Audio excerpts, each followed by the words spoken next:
వైఎస్ఆర్సీపీ అధినేత వైఎస్ జగన్మోహన్ రెడ్డి నేటి నుంచి 2 రోజుల పాటు పులివెందులలో పర్యటించనున్నారు. ఈ రోజు అక్కడికి చేరుకుని క్యాంప్ కార్యాలయంలో నిర్వహించే ప్రజా దర్బార్లో పాల్గొంటారు. అలాగే ప్రజల నుంచి వినతులు స్వీకరిస్తారు. రేపు ఉదయం వేంపల్లి మండలం నందిపల్లిలోని నందీశ్వర ఆలయ విగ్రహ ప్రతిష్ఠ మహోత్సవానికి హాజరవుతారు. మధ్యాహ్నం తిరిగి పులివెందుల క్యాంప్ ఆఫీసులో ప్రజా దర్బార్కు హాజరై స్థానిక నేతలతో భేటీ అవుతారు. రైట్గా ఇదే అంశానికి సంబంధించి పూర్తి సమాచారాన్ని మా బీఆర్కే ప్రతినిధి కృష్ణ అయితే అందిస్తారు. కృష్ణ, చెప్పండి, దీనికి సంబంధించిన అప్డేట్స్ ఏంటి?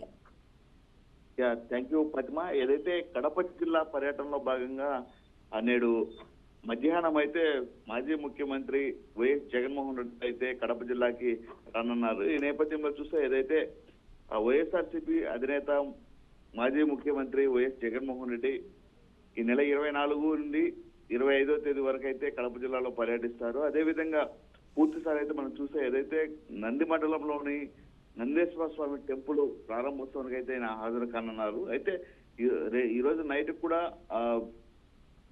పులివెందులలో ఆయన బస చేయడం జరుగుతుంది. అయితే ఈ రోజు జరుగుతున్నటువంటి కార్యక్రమంలో భాగంగానైతే పూర్తిసారి అయితే ఏదైతే మాజీ ముఖ్యమంత్రి వైఎస్ జగన్మోహన్ రెడ్డి అయితే రైతులతో కావచ్చు, అదే విధంగా ప్రజా దర్బార్ కూడా నిర్వహించే అవకాశం కూడా ఉందని కూడా తెలుస్తుంది. అయితే మొత్తానికి ఏదేమైనప్పుడు కూడా టెంపుల్ ప్రారంభోత్సవం అనంతరం కూడా ఆ పార్టీ నేతలతో అదేవిధంగా సమీక్ష సమావేశం కూడా నిర్వహిస్తారు. అదేవిధంగా పూర్తిసారి అయితే కార్యాచరణ రాబోయే ఎన్నికలకు కూడా పూర్తిసారి అయితే వైఎస్ఆర్సీపీ పార్టీకి సంబంధించి ప్రతి ఒక్కరు కూడా యొక్క ఎలక్షన్ లో అయితే నిలబడతారు. అదేవిధంగా గట్టి పోటీ ఇచ్చేదానికి కూడా ప్రయత్నం చేస్తారని కూడా ఈ రోజు అయితే సమీక్ష సమావేశం కూడా నిర్వహించడం జరుగుతుంది. అందులో భాగంగానే పూర్తిసారి అయితే జిల్లాలోని ఉన్నటువంటి ముఖ్య నేతలతో అదేవిధంగా రైతులతో సమీక్ష సమావేశం కూడా నిర్వహించడం జరుగుతుంది. అయితే పూర్తిగా అయితే ఏదైతే ప్రజా దర్బార్ కూడా నిర్వహించి ప్రజా సమస్యల పట్ల కూడా ప్రజా సమస్యలు పరిష్కరించడమే ధ్యేయంగా అయితే ఆయన ఈ రోజు అయితే పార్టీ కార్యాలయం వద్ద కూడా ప్రజా